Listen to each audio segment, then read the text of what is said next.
아굴라와 브리스가와 그 집에 있는 교회가 주 안에서 내게 간절히 문안한다. 이 편지를 받는 교회가 고린도 교회입니다. 그렇죠? 고린도 전서입니다. 고린도 교회에 바울이 보내는 편지니까는 여기 너희는 고린도 교회 교인들입니다. 여기서 우리가 좀 눈여겨 보여지는 것이 이 아굴라와 브리스가인데, 아굴라와 브리스가를 이렇게 바울이 몇몇 군데서 얘기를 하죠. 아굴라 브리스가는 본래 로마시에 살던 사람들입니다. 로마에 살면서 그 천막 제조업자죠. 천막 제조업자인데, 로마 시대에 로마에서는 이 천막 제조업이 굉장히 잘 나가는 직업입니다. 왜냐하면 로마가 군사들을 풀어가지고 전 세계를 이렇게 정복하고 그랬기 때문에 군사들이 야영 이렇게 어디 나가면 꼭 필요한 게 천막이거든요. 그러니까 당시 이 천막 제조업자는 정말 잘 나가는 직업입니다. 그런데 로마에서 유대인들의 폭동이 이렇게 일어나고 그러면서 유대인들이 로마에서 다 쫓겨나게 되죠.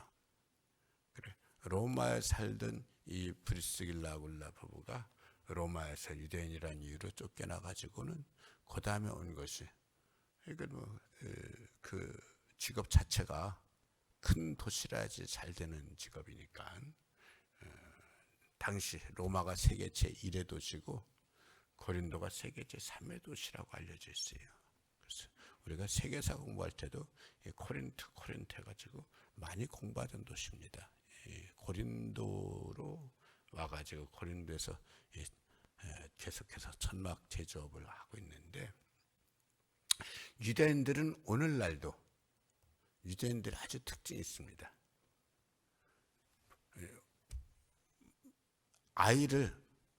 유대인들은 아이를 물가에 내놓을 때에 물고기를 잡아서 먹여주는 것이 아니라 그 부모가 물고기 잡는 방법을 가르쳐 준다.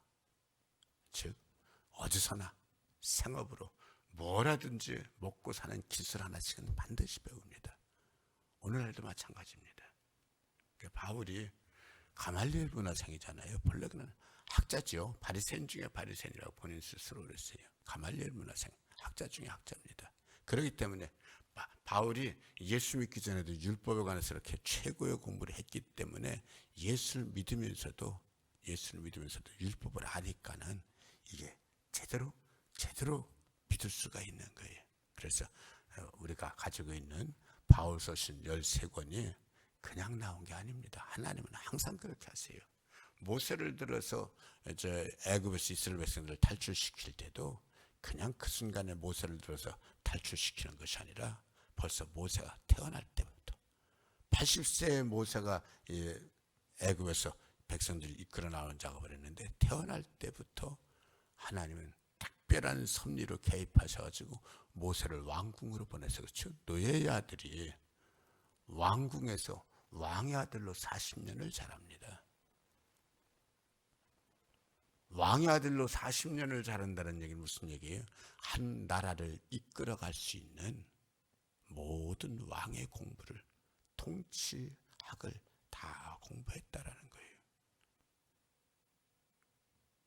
모세에 관한 영화 이렇게 나오는 거 보면은 모세를 이렇게 사모했던 여인들의 모습이 나오고 그런 영화를 이렇게 보는데, 당연한 거예요. 당연한 게만 뭔가면 왕궁에서 40년을 자랐는데, 왕궁에서 40년을 왕의 아들로 통치의 후계자로 자라는데 따르는 여인들이 없겠어요? 당연히 있죠. 꼭 성경을 그렇게 보냐? 아니, 성경이 사람들 얘기이기 때문에 당연한 거예요. 아무튼 간에 모세가 왕궁에서 40년 동안 통치학을 공부하게 하고, 그것만 가지고는 안 되잖아요. 세상 통치는 할 수 있을지 모르지만 하나님의 일은 지도력만 가지고는 안 되는 거 아니에요. 하나님의 영역이 필요한 거 아니에요. 은혜가 필요한 거 아니에요. 그러니까는 40년을 왕의 공부를 한 사람을 이번엔 광야로 내쫓아줘 철저하게 하나님 만나는 작업. 그렇죠? 자기를 낮추고 하나님 만드는 작업을 하게 하고서는 그러고서 쓰시잖아요. 바울도 충분히 이 공부를 하게 하고서는 예수님 만나고 나니까는 얼마나 귀한 영의 사람으로 바뀌어지게 되고. 그래 바울이 그렇게 학자로서 모든 학문을 공부하는 사람이지만 자기 먹고 살 줄 아는 상업 하나, 기술 하나는 가지고 있는 게 그게 뭐냐? 그게 바로 이 천막 만드는 기술이죠. 그래 바울이 천막 만든 그 기술을 가지고 천막 틈틈이 만들어가면서 자기 전도 사업을 하는 거죠. 그러다가 고린도에서 이 로마에서 쫓겨온 이 브리스길라 아굴라 가정이랑 바울이랑 업이 같음으로라고 성경에 있어요. 똑같이 둘이 다 천막 만드는 이 기술자들이니까는 잘 만난 거예요. 그래 같이 동업을 하는 거죠. 동업을 하는데 바울이야 뭐 천막 만드는 게 그게 본업이 아니잖아요. 거기서 돈 나오는 건 선교비를 위해서 쓰려고 하는 거지. 그러니까 자연스럽게 브리스길라 아굴라 부부가 바울에 의해서 녹아지고 변화되면서 예수의 사람으로 바뀌게 되어지죠. 이게 고린도에서 브리스길라 아굴라 부부가 바울을 만나고 바울로 말미암아서 변화되어졌고 거기서 끝나는 것이 아니라 이제는 브리스길라 아굴라 부부도 천막 만드는 것은 제2의 업이 되어지고 바울과 함께 철저하게 복음의 일꾼이 되어지죠.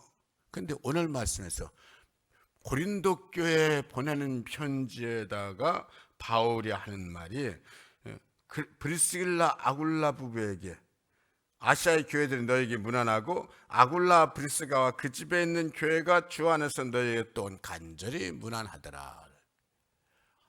뭔 얘기예요? 브리스길라 아굴라 부부가 로마에서 고린도로 쫓겨나서 고린도에서 바울을 만나가지고 예수 믿게 되는데 지금 이미 고린도에 안 있어. 바울과 함께 전도가 본업이 돼서 바울 따라 나와가지고 바울이 하는 게 특징이 뭔가 하면은 이거 전도해가지고 예수 믿는 사람 만들면은 예수 믿는 사람들은 한번 믿고서 끝나는 게 아니잖아요. 밥 한 끼 잘 먹고서 잘 먹었다고 넘어가는 게 아니잖아요. 그때부터 예수의 사람으로서 항상 하나님 중심의 삶을 사는, 즉 교회가 그곳에 세워져야 되는 거 아니에요. 그래 바울은 이곳에 전도해서 선도한 사람이 있으면 거기 지도자 떨고 놓고 그러면서 그 교회를 인도해 나갈 수 있는, 섬길 수 있는 지도자를 세워놓는데 오늘 말씀 뭐라 그러냐면 브리스가와 아굴라가 너에게 문안하고 또 뭐라고요? 그 집에 있는 교회도 너에게 문안하느니라. 브리스길라 아굴라 집이 교회가 되는 거예요. 무슨 얘기예요? 브리스길라 아굴라가 분명히 고린도에서 예수 믿기 시작했지만 이제는 다른 곳에서 어디에 있는지는 몰라. 그 기록을 안 하니까 하지만 분명한 것은 브리스길라 아굴라 집이 교회다. 그래서 성도들이 브리스길라 아굴라 집에서 모여서 예배를 드리고 거기 모여서 기도하고 거기 모여서 영적으로 충전을 받고 은혜를 받고 복을 받는 집이 되었다. 제가 신학을 마치고 처음으로 전임으로 부임한 곳이 안산제일교회입니다. 안산제일교회 처음으로 신학을 마쳐 전임으로 부임해 갔을 때 목사님은 당신이 이제까지 쓰시던 사택을 저한테 물려주시고 그리고 당신은 아파트로 들어가셨어요. 저는 교회 옆에 붙어있는 이제까지 목사님 쓰시던 사택을 사용하게 됐는데 그 사택이 정말 낡은 옛집이에요. 정말 낡은 옛집이 되어가지고 겨울철에는 보일러 넣는데도 엄청 추워서 보일러 넣은 거랑 별개로 또 방 안에다 연탄 난로를 다시 놔야 되고 아주 그 정도로 추운 집이었어요. 다 낡은 집. 제가 직접 살면서 누전돼가지고 집이 불이 나가지고 난리친 적도 있었고 그 정도로 낡은 집이었어요. 그런데 목사님이 제가 부임했을 때 당신은 아파트로 이사라고 그 집을 제게 주면서 제게 이렇게 얘기를 했어요. 김 전도사, 이 집은 내가 설교 준비하던 집이고 내가 예배를 준비하던 집이고 내가 기도하던 집이야. 이 집은 방바닥에서 은혜가 쏟아지고 사방벽에서 말씀이 쏟아지고 천장에서 복이 쏟아지는 집이야. 여러분 세상에 보세요. 방바닥에서 은혜가 쏟아지고 사방벽에서 말씀이 쏟아지고 천장에서 복이 쏟아지는 집이 세상에 어디 있어요? 이렇게 좋은 집이 세상에 어디 있어요? 목사님이 그 말씀을 주시고 제게 그 집을 넘겨줬을 때 말씀드리는데 그 집이 그렇게 낡은 집이고 겨울철에 그렇게 춥고 겨울철에 그렇게 춥다는 얘기는 여름철에 그렇게 또 더웠다는 그 얘기가 그 얘기요. 그 낡은 집에 살면서 저는 세상에서 최고 좋은 집이라고 생각하면서 살았어요. 진짜로. 왜? 방바닥에서 은혜가 쏟아지고 사방벽에서 말씀이 쏟아지고 천장에서 복이 쏟아지는 집이니까 이렇게 좋은 집이 세상에 어디 있어요? 우리가 믿음 생활하면서요 정말입니다. 분명히 우리는 교회 중심의 믿음 생활하는 것이 맞습니다. 교회 중심의 믿음 생활하는 것이 맞지만 실은 내 삶의 모든 이 중심은 항상 가정 중심으로 이끌어갈 수밖에 없어요. 왜요? 가정에서 잠을 자야 되지. 거기서 밥을 먹어야 되지. 삶의 대부분을 내 집에서 꾸려나가야 되잖아요.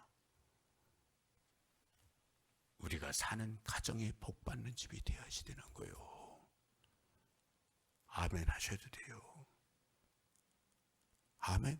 여러분들이 먹고 자는 그 집이 복받는 집이 되어야지 되는 거예요. 은혜 받는 집이 되어야지 되는 거예요. 하나님이 늘 역사하시는 집이 되어야지 되는 거예요. 브리스길라 아굴라 부부는 이게 되는 집이에요. 저들의 집에서 사람들이 모여서 거기서 은혜 받고 거기서 기도하고 거기서 말씀 받고 거기서 영적으로 힘을 얻고 하나님 만나는 거예요. 우리가요 요즘엔 이 코로나 때문에 우리 저 셀 모임도 영상으로 드리게 하고 또 연세 많이 드신 분들 영상이 잘 안 되니까 뭐 하는 수 못 하기도 하고 그러는데 실은 이 셀 모임 이 구역 예배가 뭐 요즘엔 자기 집 오픈하는 게 싫어서 자꾸 교회 와서 드리고 하기도 하고 그러는데 아니에요. 성경을 몰라서 그러는 거예요. 셀 모임은 어떻게든지 간에 돌아가면서 드리는데 내 집에서 드리는 게 맞는 거예요. 내 집이 복을 받아야 되는 거예요. 내 집이 은혜를 받아야 되는 거예요. 내 집에 하나님 역사 일어나야지 되는 거예요. 항상 여러분들 집이 하나님이 기뻐하시는지. 가정이라는 걸 꼭 이렇게 보이는 건물로 얘기하면 됩니까? 우리 가족들 중심으로 해서 우리 삶을 얘기를 해야죠. 그렇죠. 그렇지만 보이는 건물도 무시할 수 없죠. 그 공간을 무시할 수가 없죠. 그 공간이 복받아야 되죠. 항상 여러분들의 삶의 자리가 삶의 공간이 늘 은혜에 충만한 공간이 되기를 사모하며 기도할 수 있기를 축복합니다. 오늘 말씀에서 바울이 뭐라 그랬냐면은 아시아의 교회들은 너희에게 무난하고 아굴라 브리스가와 그 집에 있는 교회가 주 안에서 너희에게 간절히 무난하고 모든 형제도 너희에게 무난하니 너희는 거룩한 입맞춤으로 서로 무난하라. 오늘 읽은 가운데 2절에서 벌써 4번 나옵니다. 무난하라가 나 바울은 친필로 너희에게 무난하노니 5번째 바울이 요 짧은 구절에서 무난이라는 말을 5번이나 썼어요. 어린애요. 다 큰 어른들인데 이래라 저래라 아니에요. 그래서 무난하라 그 인사라는 얘기인데 단지 고개 굽어 인사라는 말이 아니잖아요. 성도들의 교제가 그렇게 중요하다라는 거예요. 성도들의 교제가 그렇게 중요하다라는 거예요. 그냥 만나면서 안녕하세요 인사하는 정도가 아니라 성도들의 교제예요. 예수 안 믿는 사람들, 바울이 세상 사람들 보고 아무개 무난하세요, 아무개 인사하세요, 인사하세요. 그런 율법적인 게 아니잖아요. 성도들, 우리 성도들이 예수 믿고 은혜 받고 은혜 안에서의 성도들의 교제예요. 은혜 안에서의 성도들의 기쁨이고 은혜 안에서의 성도들의 만남이에요. 우리가요 요즘은 개인주의 시대가 되기 때문에 사람들 만나는 것도 조심스럽고, 제가 목회 시작할 때만 해도 그랬어요. 제가 목회 시작할 때만 해도 아무 집이나 제가 하루에 15집은 보통 신방을 했어요. 요즘은 5집만 신방도 어떻게 이렇게 많이 하냐 그랬는데 저 하루에 15집은 보통 신방했어요. 늘 그렇게 신방을 했어요. 하루에 15집은 월요일 하루씩 화요일부터 토요일까지 한 7, 80가정 큰 100여 가정을 매주마다 제가 신방하면서 가서 예배다 드리고 그랬는데, 그게 그렇게 가능할 수 있었던 것은 미리 연락하는 집도 있지만 아무 집이나 가면서 들어도 그 당시에는 주의 종 오신다고, 목사 모셨다고 예배가 되는 거예요. 지금은 그렇게 하면 난리 나요. 지금 미리 연락이 되지 않고서는 갈 수가 없으니까 한 집 가는 것도 얼마나 참 쉽지가 않아요. 지금은 정말 단절의 시대예요. 차단의 시대예요. 이럴 때일수록 우리 성도들끼리의 더 깊은 교제, 더 깊은 사랑이 필요해요. 이게 안 되기 때문에 예수 잘 믿다가 낙심하고 힘들어하더라도 옛날 같으면 무조건 찾아가지고 붙잡아 일으켜주면 돼요.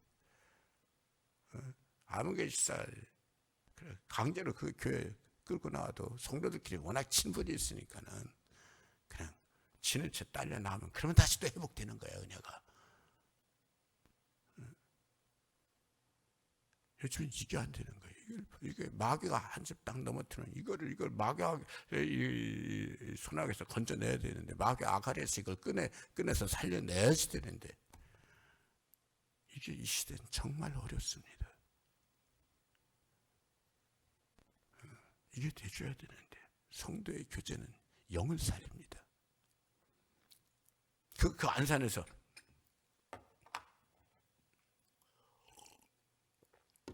한 집에 가서 예배드리고 나왔더니 나오는 문 앞에서 한 부인이 기다리고 있는 거예요. 배가 이렇게 거의 만삭처럼 나온 여인이 기다리고 있는 거예요. 그래서 우리가 예배드리고 나오니까는 당신 집에 가서 예배를 드려달라는 거예요. 교회 안 나오던 집이에요. 당신 집에 가서 예배를 드려달라는 거예요.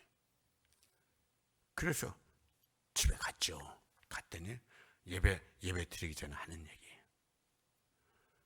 자기는 지금 이 복수가 가득 차가지고 언제 죽을지 모른다는 거예요. 배가 이만큼 불러가지고 복수가 가득 차. 그렇게 아프다라는 거예요. 그렇게 아픈데 이거를 잊을 수 있는 방법이 화투 치는 거래. 화투를 치면서 거기 빠지면은 이 아픔을 잊을 수가 있어가지고 보통 며칠 밤은 그냥 세워가면서 화투를 친대. 아니, 복수가 꽉 차가지고 오늘 죽을지 내일 죽을지 모르는 그 아픈 몸으로 며칠 밤을 세워서 화투를 친다고 생각을 해보세요. 이게 살려고 하는 짓이에요? 죽으려고 하는 짓이에요? 그래가지고 살겠어요? 자기도 이래가지고는 안 된다는 걸 알아요. 이 맨날 며칠 밤을 세워서 화투 치는 이 삶에서도 벗어나고 싶고, 이 복수 이거 가득 찬 이 건강도 좀 회복하고 싶고, 이렇게 하면 죽는 줄을 알아요.